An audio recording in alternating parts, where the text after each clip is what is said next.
Y entonces lo que me toca es conducir el proceso. Y tengo que conducir el proceso poniendo atención a tres cosas, quizás a más, pero hay tres que el marco del buen desempeño docente destaca de una manera particular. En primer lugar, la diversidad, porque no existe aula homogénea. Y cuando hablamos de diversidad, no me estoy refiriendo necesariamente a diversidad lingüística y cultural, que por supuesto que hay y uno tiene que considerar. Me estoy refiriendo a una diversidad más básica, más elemental, que está en cualquier salón de clases. Porque cualquier cosa que yo me proponga enseñar, va a encontrar siempre un grupo humano donde hay unos que están un poco más adelante y otros que están un poco más atrás de aquello que yo quiero que aprendan. Y entonces, ¿qué hago yo para poderme conectar con estos otros sectores de la clase? Porque si no me conecto con ellos, si no les doy opciones, se van a desenganchar, se bajan del tren. ¿Y qué es lo que van a hacer? Molestar, en algunos casos, o angustiarse en otros. Entonces yo tengo que tener en cuenta la diversidad. Lo segundo que tengo que tener en cuenta es la motivación. Ah, claro, profesor, la actividad que hay que hacer antes de empezar la clase. No, señor, no me refiero a eso. Qué mala costumbre, ¿no? ¿Cómo han distorsionado el sentido de la motivación cuando nos han formado como profesores? El jueguito inicial. No, señor, el chico tiene que estar motivado a aprender. Necesita querer adquirir lo que decía Emilio Tenti, necesita querer adquirir aquello que yo le voy a dar la oportunidad de poder aprender. Entonces, el chico tiene que sentir que eso que va a aprender es algo que él necesita, que es algo que él quiere aprender. Y eso es una cosa que yo tengo que vigilar todo el tiempo, que la clase esté motivada, que esté enganchada, que la curiosidad no se pierda, que el interés no se rompa. Puede atenuar, puede tener sus picos de altura, pero no puede extinguirse, porque en el momento que se extinga, los chicos se van del salón. Cuando no se van físicamente, se van mental y espiritualmente. Y el tercer concepto que tengo que tener en cuenta es el de la evaluación. Porque yo tengo que estar todo el tiempo muy atento a las dificultades o a los logros, a los esfuerzos, a los pequeños pasos que van dando mis estudiantes. Porque yo estoy enseñando para que aprendan, y entonces yo tengo que estar atento a si en verdad el aprendizaje se está produciendo. Y para eso tengo que observar.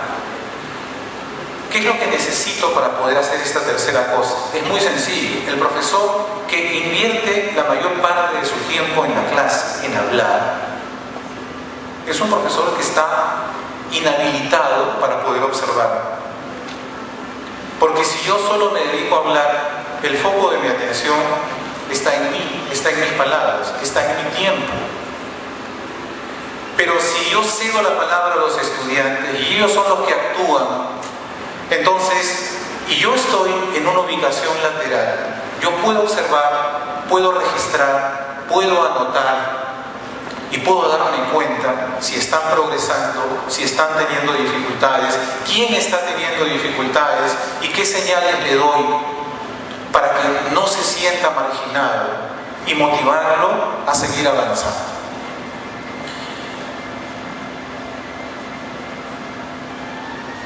Tercer dominio, participación en la gestión. La palabra clave aquí es gestionar, pero lo voy a decir de manera bastante sencilla. Se trata básicamente de que todo aquello que ocurra al interior de la escuela, más allá de mi aula, pero al interior de la escuela, en los distintos pasajes y escenarios de la vida escolar, sean experiencias que jueguen a favor de los aprendizajes que yo quiero lograr y no en contra. Y lo segundo es que todas aquellas experiencias que viven mis estudiantes fuera de la escuela, en sus familias, en su barrio, en su comunidad, sea en la vida productiva o en la vida cultural de la comunidad local, sean experiencias que yo sepa aprovechar a favor de los aprendizajes que necesitan lograr.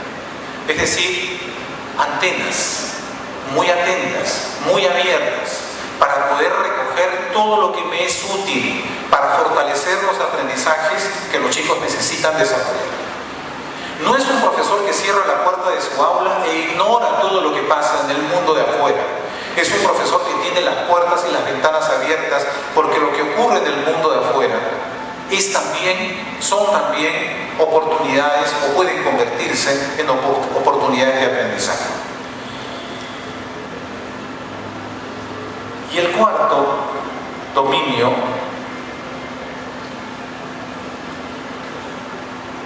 que tiene que ver con identidad profesional, una palabra clave para mí es la autoevaluación. En este dominio, el marco del buen desempeño docente, si enfatiza algo, es en la capacidad del profesor para mirarse a sí mismo todo el tiempo. Dicho en sencillo, estamos hablando de un profesor que no duerme bien el día que una clase le sale mal. Es un profesor que es sensible a que las clases le salgan bien, que no le da lo mismo como hace la clase, y está todo el tiempo atento al impacto que tienen los estudiantes. Esta disposición la podemos encontrar en profesores pedagógicamente muy vanguardistas o en profesores pedagógicamente muy tradicionales. Un profesor muy tradicional puede ser al mismo tiempo un profesor muy comprometido con una buena clase. Es un profesor que tiene sentido autocrítico y que le preocupa que las cosas que él hace o que ha elegido hacer en cada clase sean cosas que sean bien recibidas por sus estudiantes. Y la segunda cosa importante, colegas, la segunda cosa importante en este cuarto y último dominio del marco de desempeño es la palabra compromiso, y yo agregaría compromiso moral con todos y con cada uno de los estudiantes. El grito de guerra, nadie se quede atrás, tiene que ver con eso. Yo soy responsable de todos. Oiga, pero este chiquito nació último, la madre es soltera, la mamá no terminó la secundaria. No me importa. Yo no recibo en mi clase solo niños que tengan determinada aptitud, yo los recibo a todos y me hago responsable por todos. Quizás tenga más éxito con unos que con otros, pero por el esfuerzo no me voy a quedar. Entonces, este compromiso moral con todos, absolutamente con todos, es una cosa que no está instalada entre nuestro magisterio. Lo que está instalado es el prejuicio. Y es un prejuicio devastador porque termina desahuciando a los estudiantes muy tempranamente. El cuarto dominio del marco entonces dice, ojo, no, sentido autocrítico, compromiso moral con todos y con cada uno. Voy a avanzar porque creo que todavía no me hacen muecas los colegas de la mesa, pero sospecho que estoy en el límite del tiempo. 10 minutos, uy, es un tesoro, pensé que tenía menos. Voy a avanzar. Este PowerPoint lo van a tener, así es que espero que pueda serles útil. Pero, ok. Oportunidades y retos para avanzar en el marco de buen desempeño docente.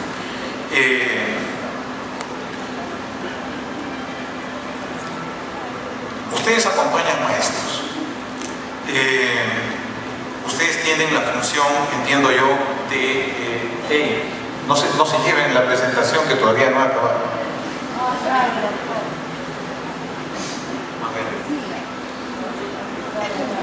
Ahora sí. No, esta no era. Ahí estamos. Ahora sí.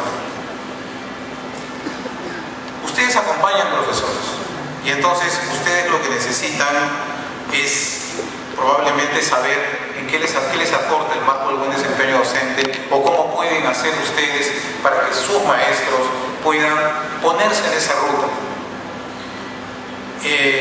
Yo creo que hay 4 cosas que ustedes sabrán valorar en función de su propia experiencia. La primera le he llamado de construir, o podríamos decirlo de una manera más sencilla, desaprender. Es decir, en esta tensión continua que tenemos con nuestros monstruos interiores, lo que nosotros necesitamos es aprender a quitárnoslo de encima.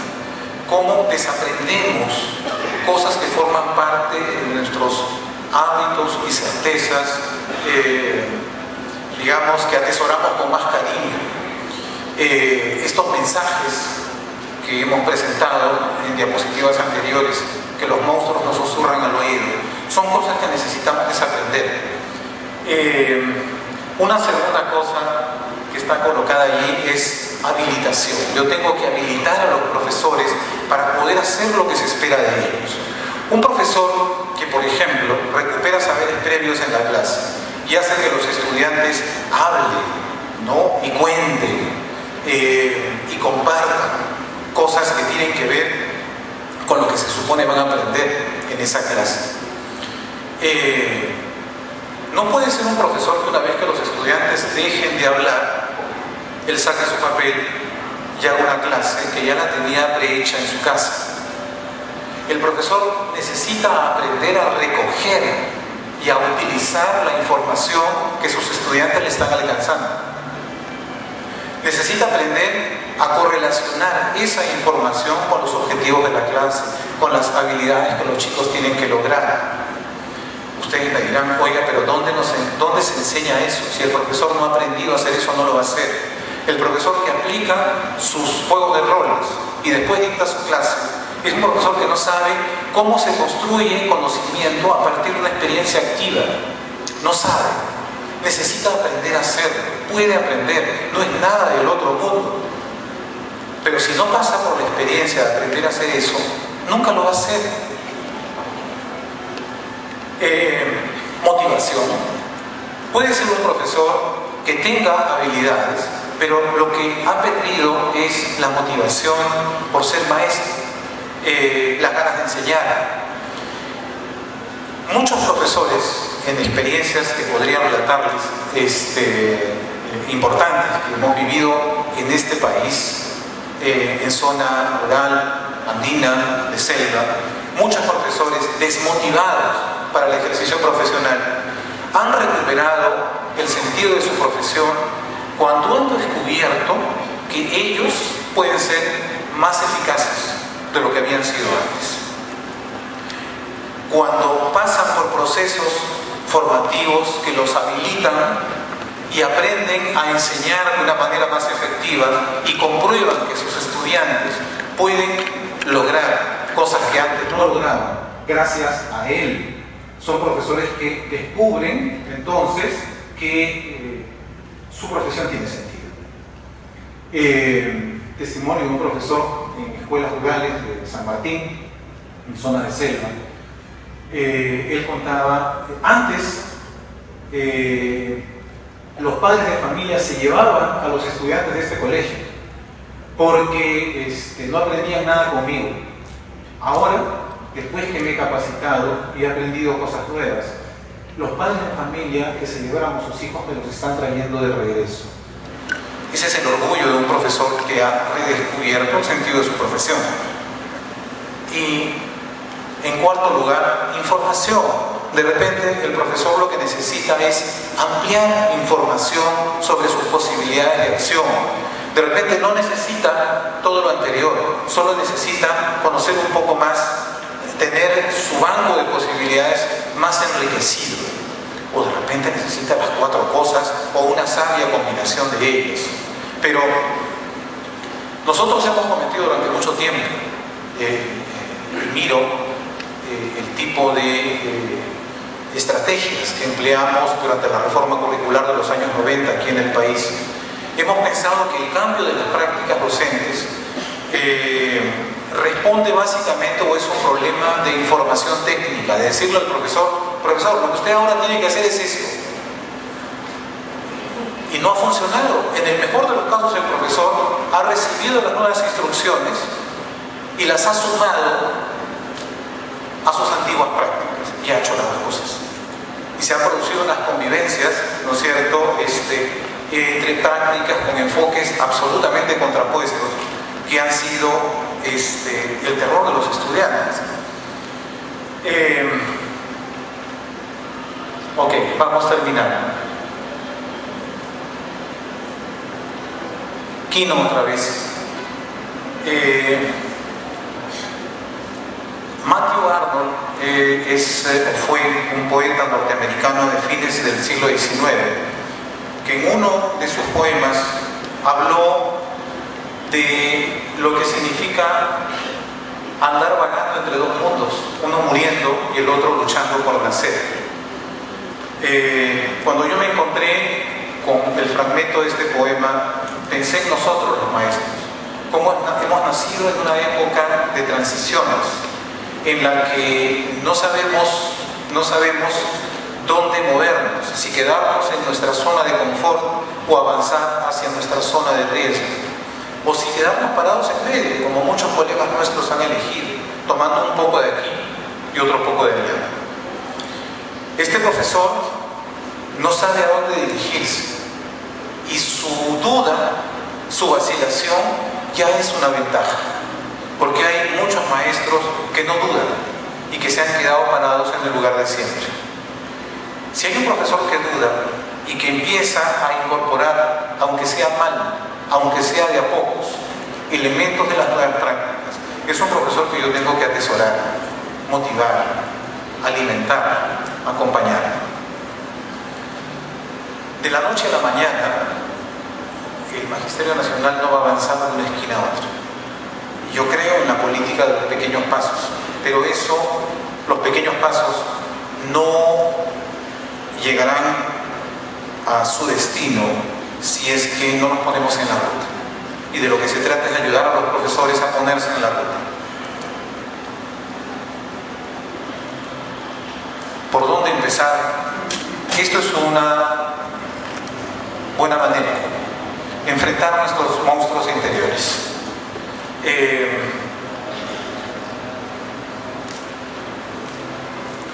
No es imposible, pero es necesario para que no estén distrayendo y entorpeciendo nuestros esfuerzos por avanzar.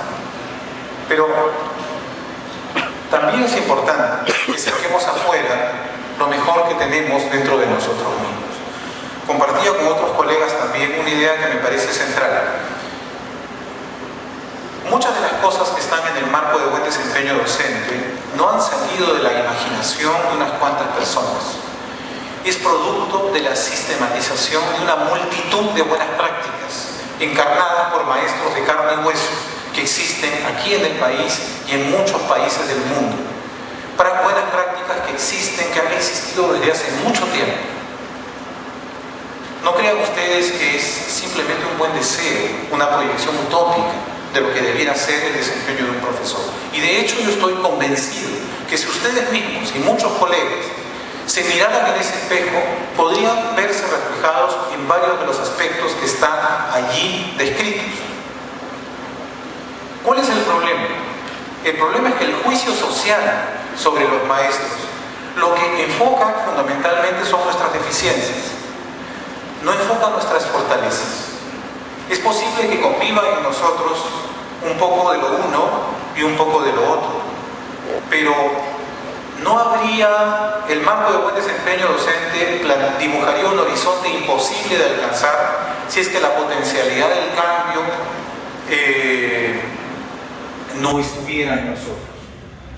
Y yo creo que si tenemos ahora un referente como el marco de buen desempeño que les dice, estos son las 9 prácticas y estos son los desempeños que las describen, creo que en ese espejo tenemos que aprender a mirarnos. Y vamos a encontrar probablemente deficiencias, pero vamos a encontrar también fortalezas. Termino con esta frase, ¿no?, de Marta Giral, que dice: los monstruos interiores se alimentan de las sombras. Abramos las puertas, dejemos entrar la luz en nuestros recodos y quizás nos reencontremos con las pequeñas cosas que están escondidas y sedientas. Muchas gracias.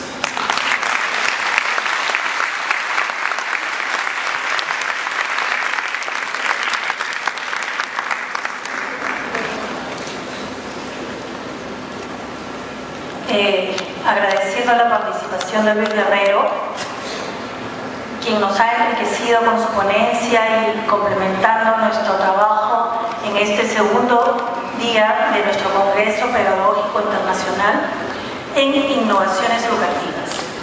Y en el marco precisamente de las buenas prácticas, porque estamos con nuestros maestros Fortaleza identificados con las mejores prácticas de Lima Metropolitana.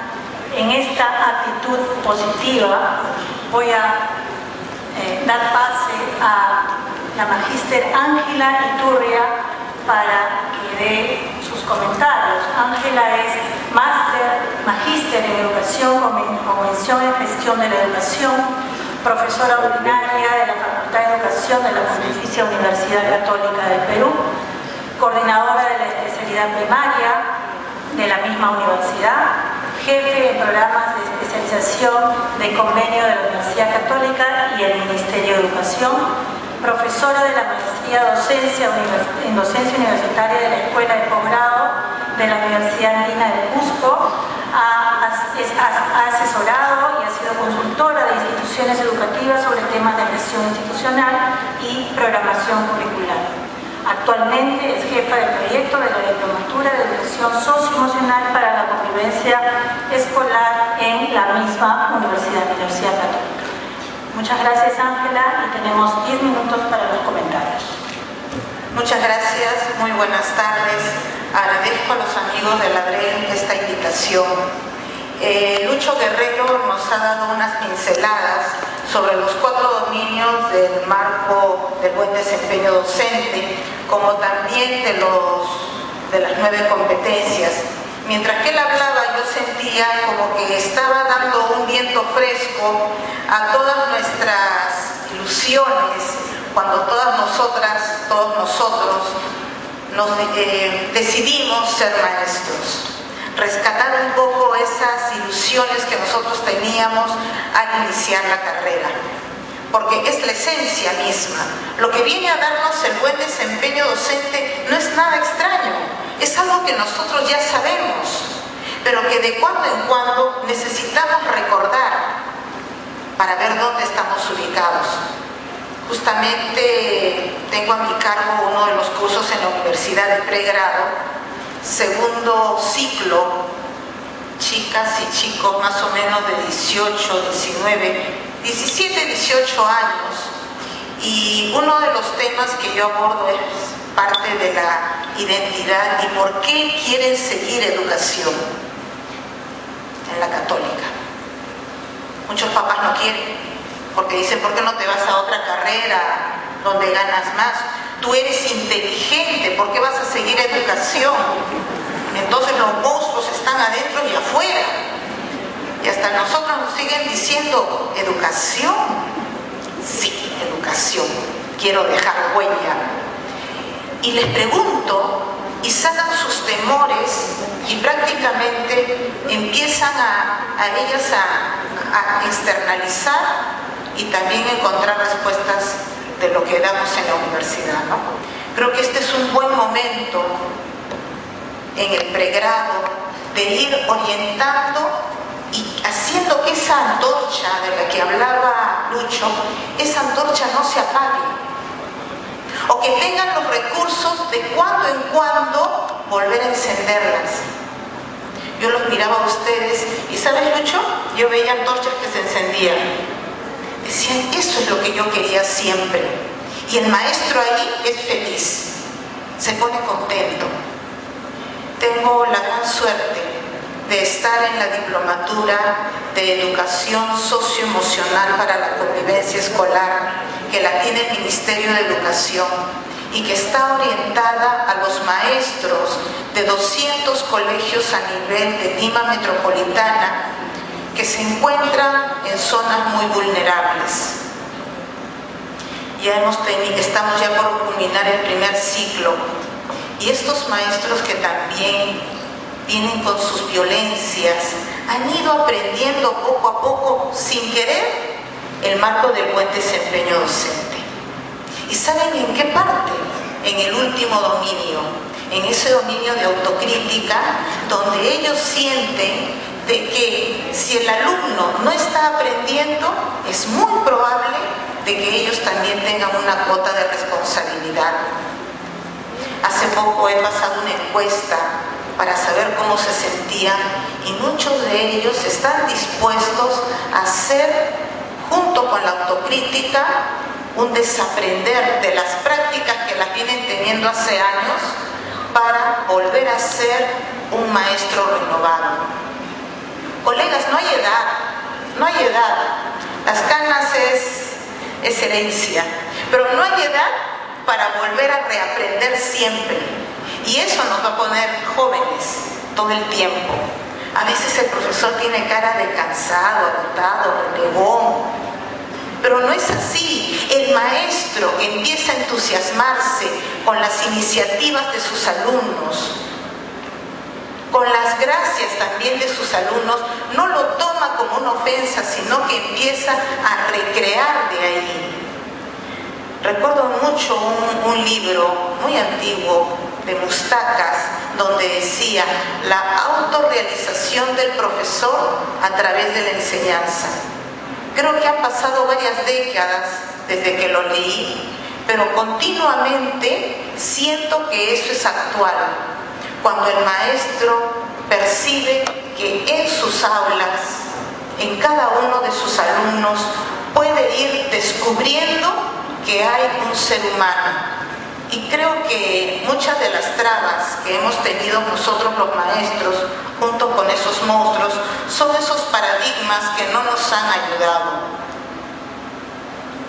El marco del buen desempeño docente, desde esta perspectiva que la plantea muy bien Lucho, es humanizar nuevamente nuestras relaciones interpersonales con nuestros alumnos.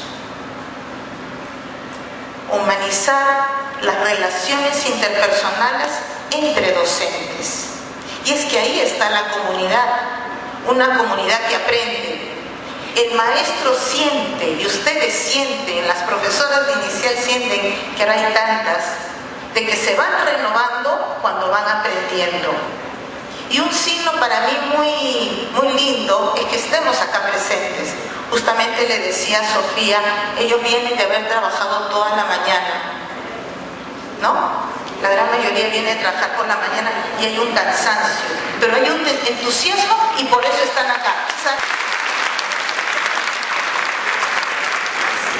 Sí, atrévanse a renovar. No se cansen nunca, porque eso es bonito. Porque a eso hemos dado nuestra vida. ¿Cuántos años de docencia? 5, 10, 15. Pero estamos dando ahí la vida.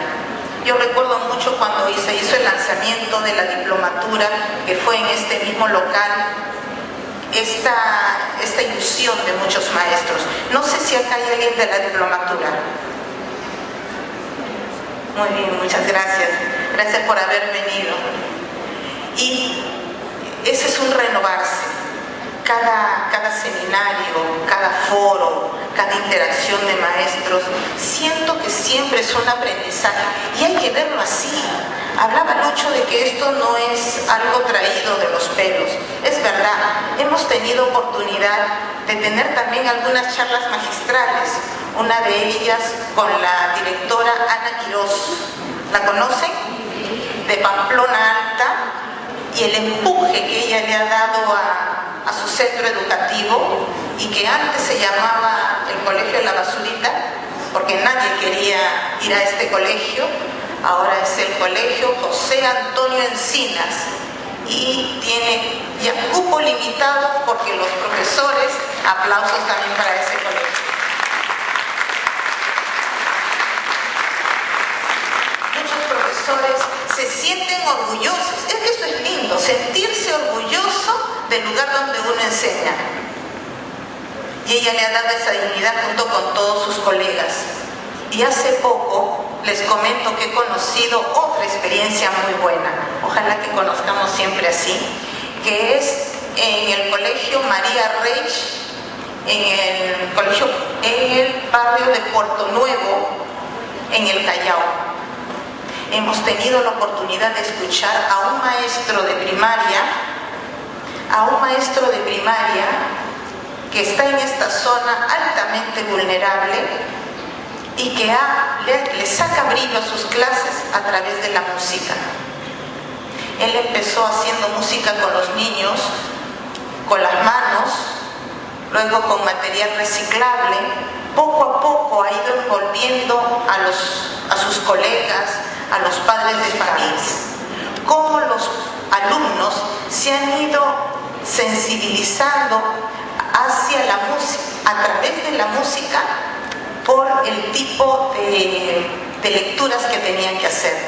Los alumnos no querían leer, no sabían leer, y ahora leen porque van a musicalizar las letras de poemas, de algunos escritos que hay. Creo que cuando el maestro descubre, hace esta autocrítica de lo que puede dar, hace maravillas. Yo los animo, colegas, a seguir mirando este marco de buen desempeño docente, pero que se haga carne. Y creo que podría ser un buen manual para un profesor que quiere realizarse a través de la docencia, de manera profesional y de manera personal. Muchas gracias.